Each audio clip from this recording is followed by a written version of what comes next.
Hello बच्चों, आज हम चर्चा करेंगे closest distance of approach. Rutherford alpha scattering के बारे में हम पिछले लेक्चर में बात कर चुके हैं, जिसमें हमने देखा था कि अल्फा स्कैटरिंग में क्या होता था कि आपका जैसे आप अल्फा पार्टिकल की किसी भी एटम पर या जनरली अपन एक्सपेरिमेंट में गोल्ड फॉइल की बात की थी, उस पर बम्बारिंग कराते हैं। बम्बारिंग कराने से क्या होता है, एक सीधी लाइन में जाने वाले अल्फा पार्टिकल्स ज्यादातर तो सीधे निकल जाते हैं, लेकिन कुछ अपने एक्यूट एंगल पर, कुछ ऑब्ट्यूस एंगल पर स्कैटर हो जाते हैं, अपने पाथ से बिखर जाते हैं। और कुछ अल्फा पार्टिकल ऐसे होते हैं जो जाते हैं और जस्ट 180 डिग्री पे वापस आ जाते हैं, जिससे हम इस तथ्य पर पहुंचे थे कि अगर पॉजिटिव चार्ज गया और पॉजिटिव चार्ज इस तरीके से यहां से अल्फा पार्टिकल निकल रहे थे, तो कुछ इस तरीके से क्रॉस कर गए थे, कुछ आपके एक्यूट एंगल पर स्कैटर कर जाते हैं, बिखर जाते हैं, और कुछ आपके सीधे जाते हैं और वापस आ जाते हैं। ठीक है, तो अल्फा पार्टिकल चूंकि पॉजिटिव चार्ज था, अगर पॉजिटिव चार्ज हम पहले चैप्टर में पढ़ चुके हैं इलेक्ट्रोस्टैटिक्स में, और ये ध्यान देने वाली बात भी है, like charges ripple each other and unlike charges attract each other. Same charge अगर होंगे, सेम चार्ज एक दूसरे को रिपल्सन करते हैं और अपोजिट चार्ज एक दूसरे को अट्रैक्शन करते हैं। लेकिन हमने अल्फा पार्टिकल दिया, पॉजिटिवली चार्ज था, वो पॉजिटिव चार्ज गया और वो जाने के बाद सीधा का सीधा वापस आ गया। इस बात से एक बात तो प्रूव होती है कि पॉजिटिव चार्ज आपका इस पर अल्फा चार्ज आपका वापस आया, इसका मतलब जरूर इसको कोई ना कोई पॉजिटिव चार्ज मिला होगा जिससे इसका रिपल्सन हुआ होगा, और वो उससे उसकी वजह से क्रॉस न करते हुए अपने पाथ पर वापस लौट आया। अब आज का हमारा टॉपिक है distance of closest approach of alpha particle. थोड़ा समझ लीजिए प्रश्न क्या है। जैसे रदरफोर्ड के बारे में अभी तक हमने थ्योरी डिस्कस की, उसके बाद जैसे डेरिवेशन के बारे में बात करते हैं, या फिर पूछते हैं कि क्वेश्चन कैसे बनता है, प्रश्न कैसे बनता है, और किस तरीके से हम फॉर्मूला ड्रॉ करेंगे। तो फॉर्मूला ड्रॉ करने के लिए समझ लीजिए, सबसे पहले हम ये देखेंगे distance of closest approach of alpha particle. जैसे अल्फा पार्टिकल जाएगा एटम के पास, तो एटम के अंदर जैसे वो न्यूक्लियस है, तो कुछ दूर पर, कुछ डिस्टेंस तक तो अल्फा पार्टिकल बिना रुकावट के सीधा चलता जाएगा। इस तरीके से आपका एटम है और आपका सेंटर पे आपका न्यूक्लियस है, यहाँ से अल्फा पार्टिकल गया। अल्फा पार्टिकल क्योंकि ये पॉजिटिवली चार्ज था, +2 इलेक्ट्रॉन का इसमें चार्ज था, ये यहाँ से गया और सीधा गया जाते जाते, और ये कुछ डिस्टेंस पर गया और यहां से जाके इसने, क्योंकि इसको हमने भेजा था, इसको हम स्टार्टिंग, तो जब कोई चीज चलती है उसके पास कौन सी एनर्जी होती है, काइनेटिक एनर्जी।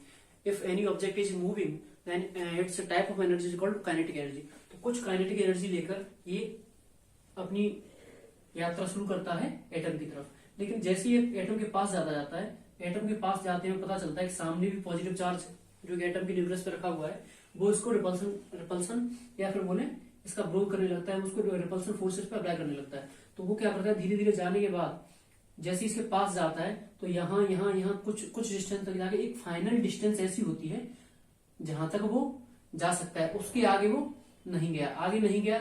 सपोज दैट ये आपकी डिस्टेंस r थी, r, या फिर इसको r0 समझ लें, r0 डिस्टेंस तक वो अल्फा पार्टिकल गया, लेकिन वो एग्जैक्ट आपके न्यूक्लियस के पास नहीं पहुंचा। सपोज दैट ये न्यूक्लियस है, इसका मास, इसका जो एटॉमिक नंबर है वो आपका Z है। अगर एटॉमिक नंबर Z है तो इसका चार्ज हम बता सकते हैं। आपको पता होगा जितने एटॉमिक नंबर जो होता है उसमें एटॉमिक नंबर के साथ में जितना इसका एटॉमिक नंबर होता है उतने इसमें इलेक्ट्रॉन होते हैं, और एटॉमिक नंबर के बराबर इसमें प्रोटॉन होते हैं, क्योंकि चूंकि हमारा एटम जो होता है वो इलेक्ट्रिकली न्यूट्रल होता है। इसका मतलब जितने उसमें नेगेटिव पार्टिकल्स होते हैं उतने इसमें पॉजिटिव पार्टिकल्स, मतलब इलेक्ट्रॉन और प्रोटॉन की संख्या बराबर होती है। अगर मैं बात करूं एटम का चार्ज, तो जो इसका एटॉमिक नंबर होगा उसको अगर E से मल्टीप्लाई कर दिया जाए तो इस तरीके से इसका चार्ज हो जाएगा आपका, न्यूक्लियस का चार्ज अगर देखा जाए तो charge of nucleus is Z। अब आप यहाँ पे देखिए क्लोजेस्ट अप्रोच की कंडीशन कैसे बनेगी। जैसे अल्फा पार्टिकल पास जाएगा, ये जा रहा था, इसके पास थी अपनी स्टार्टिंग में काइनेटिक एनर्जी, कुछ दूरी बाद ये गया, लेकिन जैसे ये इसके पास जाएगा तो इसका चूंकि इसका एरिया आ जाएगा, तो यहां तक सपोज यदि r0 डिस्टेंस तक जाता है, और यहां पर जाने के बाद इसका इतना फोर्स हो जाता है कि ये आगे नहीं जाता, क्योंकि इसके पास काइनेटिक एनर्जी थी। अब ये अपनी रिपल्सन फोर्स इस पे अल्फा पार्टिकल्स यहाँ पे आया, अल्फा पार्टिकल पे इसने रिपल्सन फोर्स लगाया, और रिपल्सन फोर्स की वजह से वो क्या किया, यहाँ तक गया और यहाँ से वापस आने लगा। तो ये पूछते हैं कि बताइए अधिकतम कितनी दूरी तक जाएगा, find the closest distance of approach of the alpha particle towards the atom या टुवर्ड्स द न्यूक्लियस, वो कितनी कितनी दूरी तक जाएगा। इसमें होगा क्या, आप एक सिंपल एग्जांपल ले सकते हैं कि हमें 100 चुंगी हमारे पास 100 टोल टैक्स हैं और हम उनको क्रॉस करना चाह रहे हैं और पर टोल टैक्स का 1 रुपए चार्ज है। तो मेरे पास 50 रुपए है, 60 रुपए, तो जितनी मेरे पास एनर्जी होगी या जितने मेरे पास रुपए होंगे उतनी टोल टैक्स में क्रॉस कर जाऊंगा और जो रिमेनिंग रहेंगे वहां तक वो मेरी क्या हो जाएगी, क्लोजेस्ट डिस्टेंस, या फिर बोलेंगे रिमेनिंग टोल टैक्स। इसी तरीके से ये जो अल्फा पार्टिकल जाएगा इसके पास जितनी काइनेटिक एनर्जी होगी, जब तक इसकी काइनेटिक एनर्जी रहेगी तब तक ये आगे चलता जाएगा, लेकिन जब जैसे इसकी काइनेटिक एनर्जी और इस न्यूक्लियस और अल्फा पार्टिकल के सिस्टम की पोटेंशियल एनर्जी बराबर नहीं हो जाती तो ये फिर आगे जाना बंद कर देगा। जैसे इसकी काइनेटिक एनर्जी कंप्लीटली कन्वर्ट हो जाएगी आपकी पोटेंशियल एनर्जी में, ये यहाँ आके जैसे यहाँ आएगा आर नोट पर आया तो उसकी काइनेटिक एनर्जी कंप्लीटली कन्वर्ट हो गई आपकी पोटेंशियल एनर्जी में। पोटेंशियल एनर्जी का फॉर्मूला पहले चैप्टर में पढ़ चुके हैं और मैं यहाँ पर एक और रिवाइज करा देता हूँ। तो कुल मिलाकर कहने का मतलब क्लोजेस्ट अप्रोच के केस में क्या होगा, kinetic energy will B convert into potential energy, इससे हमारा आर नोट की वैल्यू ऑटोमेटिक फाइंड हो जाएगी। दूसरी बात ये कि इससे क्या पता लगेगा, इससे ये पता चलेगा कि आपका जो साइज ऑफ एटम है, साइज ऑफ एटम के बारे में एक आइडिया पता चल जाएगा कि साइज ऑफ एटम क्या है, ठीक है। आर नोट या फिर distance of closest approach, alpha particle कहां तक जाएंगे। तो कुल मिलाकर जैसे अपन इसके हम लिखेंगे कि फॉर क्लोजेस्ट, ये हमारा टॉपिक है, for the closest approach of the alpha particle क्या होगा, kinetic energy will be equal to the potential energy. Kinetic energy completely potential energy बराबर हो जाएगी और जो भी हमारी डिस्टेंस रहेगी वही आपकी क्या हो जाएगी, closest distance of the approach. तो काइनेटिक एनर्जी आपकी लिखी हुई है 1/2 mv²। ये काइनेटिक एनर्जी थी आपकी जो अल्फा पार्टिकल हमने बम्बारिंग कराई, जिसको बम्बारिंग कराई एटम की तरफ। उसके बाद इस सिस्टम की पोटेंशियल एनर्जी, तो पोटेंशियल एनर्जी के बारे में अगर आपने देखा हो तो पोटेंशियल एनर्जी का फॉर्मूला होता है 1/4 पाई एप्सिलॉन नॉट। इलेक्ट्रोस्टैटिक के केस में जब दो चार्ज का एक सिस्टम है उसके बारे में अगर उनकी पोटेंशियल एनर्जी पूछी जाए तो करते हैं first charge into second charge, दोनों चार्ज का multiply divided by distance between them. तो आपका कुछ इस तरीके से बन जाएगा, ये जो चार्ज आया इसका आपका चार्ज था, चूंकि अल्फा था तो 2 इलेक्ट्रॉन के बराबर इस पे चार्ज था, और जहां पे गया वो एटम, उसका एटॉमिक नंबर था जेड, उसके जेड का मतलब उसके पास जेड ही इलेक्ट्रॉन होंगे, जेड ही प्रोटॉन होंगे। तो उसका अगर चार्ज देखा जाए न्यूक्लियस का, तो उसका न्यूक्लियस का चार्ज होता है Z E, first charge into second charge divided by distance between the both the charges. इस तरीके से आपकी पोटेंशियल एनर्जी का फॉर्मूला बन जाएगा 2E इंटू जेड ई। तो ये हो जाएगा आपका 2ZE² upon 4 pi epsilon naught R naught. यहां से आप देखेंगे, यहां से हमें आर नॉट की वैल्यू फाइंड करना है, तो क्या करेंगे, आर नॉट को इधर लेके आएंगे, बाकी सबको डिनोमिनेटर में भेज देंगे। तो आर नॉट की वैल्यू जो आपकी आएगी distance of the closest approach वो आ जाएगी, ये 2 है, ये 2 क्रॉस में मल्टीप्लाई हो 4ZE² upon 4 pi epsilon not, यहाँ पे पहले से था, और mv² आपका और आ जाएगा। इस तरीके से आपका डिस्टेंस ऑफ क्लोजेस्ट अप्रोच का फॉर्मूला आ जाएगा। बाई चांस आप फॉर्मूला भूल भी जाते हैं तो आप सिंपली याद रखिए, काइनेटिक एनर्जी को पोटेंशियल एनर्जी के बराबर बना देंगे और जो भी आपकी डाटा है वो पुट कर देंगे और आर नॉट आपका फाइंड हो जाएगा। यहाँ पर देखिए, यहाँ पर 4 कांस्टेंट है, चाहे तो आप इसको क्रॉस करके और सिंपल भी बना सकते हैं, फॉर्मूला लिख सकते हैं आप ZE² अपॉन 4 से 4 कैंसिल किया तो अपना बचेगा पाई epsilon not m into v²। इस तरीके से ये भी करेक्ट है, इसी में 4 से 4 क्रॉस कर दिया, आपका ये बचेगा।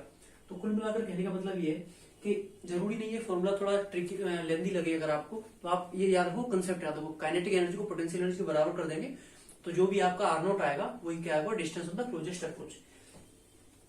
अब इसमें देखिए जरा, 4 आपका कांस्टेंट है, जेड आपका एटॉमिक नंबर आपको दिया जाएगा, इलेक्ट्रॉन चार्ज ऑफ इलेक्ट्रॉन आप सब लोग जानते हैं 1.6 इंटू 10⁻⁻19 कूलम, ये भी 4 कांस्टेंट है। पाई की वैल्यू फिक्स है, एप्सिलॉन नॉट की वैल्यू फिक्स है, या फिर आप देखें 1/4 पाई एप्सिलॉन नॉट, इसकी वैल्यू कंप्लीटली आपको पता होगी, ठीक है। ऐसा यूनिट में 9 इंटू 10⁻9 होती है और सीजे सिस्टम अलग वैल्यू होती है, या आप चाहे सेपरेट इनकी वैल्यू रख सकते हैं। दूसरा मास ऑफ अल्फा पार्टिकल, ये भी आपको पता है, वेलोसिटी वो आपको क्वेश्चन में दी जाएगी, इस तरीके से आप ये बता सकते हैं कि आपकी जो आर नॉट होगी या फिर बोले distance of the closest approach क्या होगी। इस तरीके से आपका डेरिवेशन कंप्लीट होता है। इस पे न्यूमेरिकल बनते हैं। नेक्स्ट वीडियो में मैं आपको न्यूमेरिकल बताऊंगा किस तरीके न्यूमेरिकल बनते हैं और किस तरीके से हम उनको सॉल्व करेंगे। और फिर बता रहा हूं, अगर फॉर्मूला भूल रहे हैं आप, कंसेप्ट याद रखिए, kinetic energy will be equal to the potential energy when alpha particle will go closest to the atom या फिर टू द न्यूक्लियस। थैंक्स।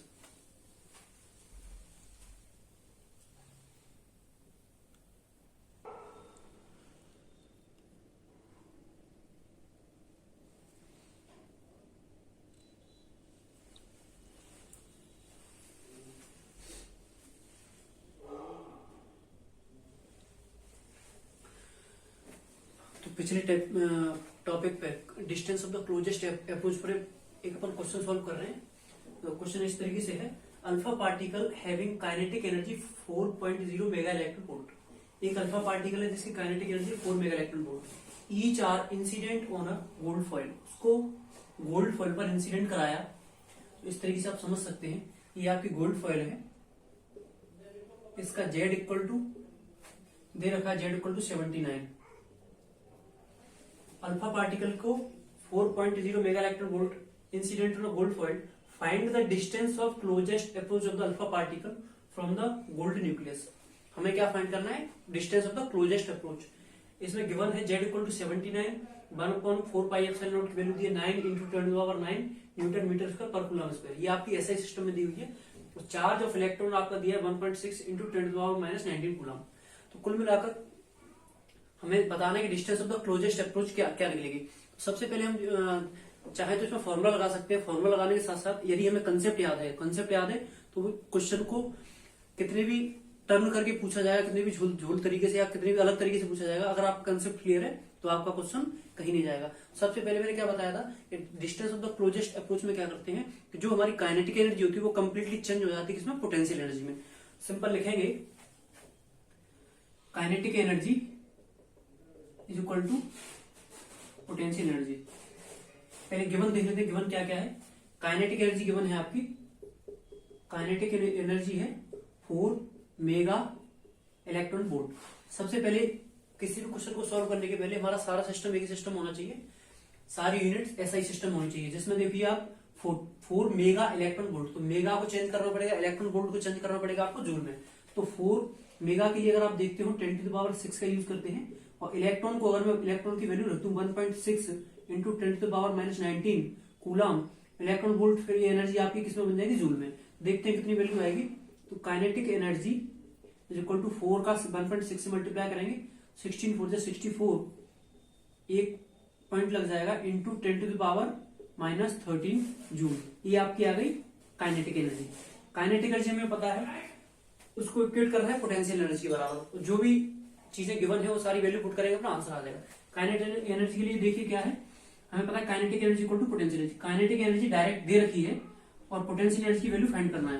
तो देखिए क्या बनेगा, kinetic energy is equal to potential energy की वैल्यू क्या होती है? तो पोटेंशियल एनर्जी की वैल्यू होती है 1/4 pi epsilon not Q1 Q2 × R²। तो यहाँ पर अल्फा +2 इलेक्ट्रॉन का इस पे इंसिडेंट कराया, तो Q1 मतलब अल्फा का चार्ज है 2 electron into charge of the nucleus. Charge of nucleus कितना है? Z into E। और ये क्लोजेस्ट डिस्टेंस अगर यहां से देखा जाए, ये सपोजेट इतना उसका एरिया बन रहा है, तो इस तरीके से उसकी distance of the closest approach value आएगी R0। यहाँ पे अपन R0 की वैल्यू रख देंगे, सारे सिस्टम में एक तरफ ले जाएंगे और सारी वैल्यू पुट करने अपना आंसर आ जाएगा। R0 को उधर लेके आए तो R0 इक्वल टू ये बना 2 into ZE² upon 4 pi epsilon not kinetic upon में आ जाएगी काइनेटिक आपकी एनर्जी। चाहो तो इस फॉर्मूले में वैल्यू डायरेक्ट पुट कर सकते हो। अगर आप भूल भी रहे हो तो फॉर्मूला आपको पता है काइनेटिक एनर्जी को इक्वल करना है पोटेंशियल एनर्जी के, और जो भी आपकी R0 की वैल्यू, जो भी फॉर्मूला बनेगा वो आपकी उसमें वैल्यू रखेगा, आपका आंसर आ जाएगा। तो देखिए जरा वैल्यू रखते हैं, R0 इक्वल टू 2 कॉन्स्टेंट, 2 की वैल्यू 2, Z मतलब atomic number of the atom, atomic number आपको दिया 79 इंटू E² मतलब 1.6 चार्ज ऑफ इलेक्ट्रॉन, 1.6 × 10⁻19 कूलम का स्क्वायर। उसके बाद ये देखिए 1/4πε0, या ये वैल्यू देखिए 1/4πε0। इसकी वैल्यू अगर आप देखना चाहें तो इसकी वैल्यू क्वेश्चन में दी हुई है 9 × 10⁹ तो ये भी ऊपर ही आएगी। इसकी वैल्यू आएगी 9 × 10⁹। अपॉन में क्या आएगा, अपॉन में बचे काइनेटिक एनर्जी। काइनेटिक एनर्जी की वैल्यू अब हमने कैलकुलेट की है 6.4 × 10⁻13 जूल। इस तरीके से आप सारे सिस्टम को ऐसे सिस्टम में ले जाएंगे और आपकी वैल्यू R0 की निकल के आ जाएगी। देखिए कैसे आएगा, नंबर को एक तरफ कर लेते हैं, 2 × 7 9 × 1.6 × 9 और अपॉन में आपका बचा 6.4 मल्टीप्लाई बाय पावर्स को देख लेते हैं, 10⁻19 स्क्वायर करेंगे तो माइनस हो जाएगा -38, 10⁻38 और इधर आपका 10⁻9 रखा हुआ है पहले से, और ये -13 ऊपर जाएगा तो 10⁻+13। तो कुछ इस तरीके से बनेगा। इसको आप चाहें यहां से पॉइंट को हटा सकते हैं, 16 1 जा 16 और 16 4 जा 64। यहां से फिर से इस पॉइंट को हटाएं और इसको 10 बना लें, 4 से इसको काट लें 4 टाइम्स। देखिए अपॉन में आ गया 10। इस 10 को भी अगर ऊपर ले जाऊं तो मैं यहाँ पे इसको हटाकर, आप देखिए मैं इस 10 को ऊपर ले जा रहा हूं तो इस 10 को यहां से मिटाऊंगा और यहाँ पर 10 की पावर ऊपर जाके -1। कुल मिलाकर मेरा रिजल्ट कहां तक बना, 79 × 2 2 × 79 × 4 × 9 मल्टीप्लाइड बाई 10 पावर्स को देख लेते कितनी पावर आएंगी, -38 -1 -39। 39 में से 9 ये कम हो गई, आपकी बची 30।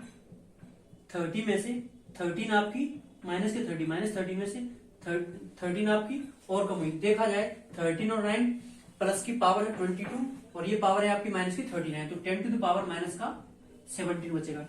जब इसको आप सॉल्व करेंगे तो सॉल्व करने पर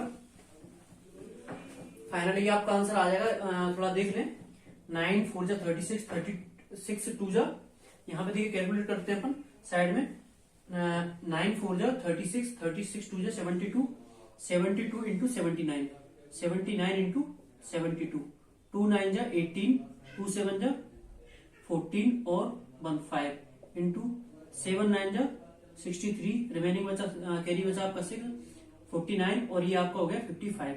इस तरीके से मल्टीप्लाई करने पर 8 6 ये आंसर आ जाएगा आपका। आंसर यहाँ पे देखिए 5 6 8 8 × 10⁻⁻17। जब इस पॉइंट को आगे लेके जाएंगे 1 2 3 3 अंक बाद यहाँ पे आप पॉइंट लगा देंगे, इस पावर को 17 से आप कम करके 14 लिख देंगे, आपका आंसर आएगा इन मीटर। ठीक है, तो कुल मिलाकर कहने का मतलब ये है कि अगर प्रश्न में आपकी काइनेटिक एनर्जी तो काइनेटिक एनर्जी को पोटेंशियल को बराबर करेंगे, काइनेटिक एनर्जी को जैसे पोटेंशियल को बराबर करेंगे तो जो भी पोटेंशियल एनर्जी का फॉर्मूला था हमारा 1/4πε0, जिसको हम के भी बोलते हैं, के constant, 2e charge of the alpha particle multiply by the charge of atom, दोनों का मल्टीप्लाई किया अपन R0। यहाँ से R0 का फॉर्मूला आया, इसमें 2z आपका atomic number, charge of electron 1/4πε0 की वैल्यू पुट करी और काइनेटिक एनर्जी वैल्यू पुट करी। अपन क्वेश्चन को सोल्व करेंगे तो अपना आंसर आ जाएगा 5.68 × 10⁻⁻14 मीटर। इस तरीके से आपका distance of the closest approach आप आराम से फाइंड कर सकते हैं। Thank you.